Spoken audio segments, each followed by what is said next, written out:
here we go again. Here is another Tinkercad lesson in 2 minutes or less, and we are going to start today with manipulating your objects. All right, let's put the timer on the board and let's get going. Okay, so what I've done here is I pulled out two of your standard shapes, and the reason I've kind of done this is because most of the other shapes have very similar properties to it. So number one, we want to, manipulate the object to make it work. So let's look at the wedge. That might not be the best look you want. Or to be honest, it might not be the right direction. Now there's a couple ways we can play with this. Number one, we can just grab with our mouse and spin it around, and very carefully, we can see on the screen here, it gives the numbers.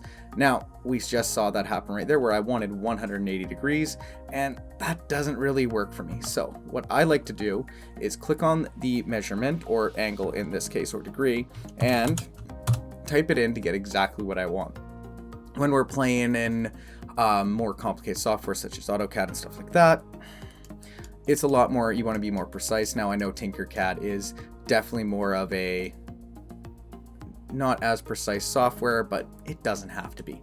I've done actually great accurate drawings with here, and it's a lot quicker than some of the others. Okay, so the next thing is we can do multiple angles, as we can see right here.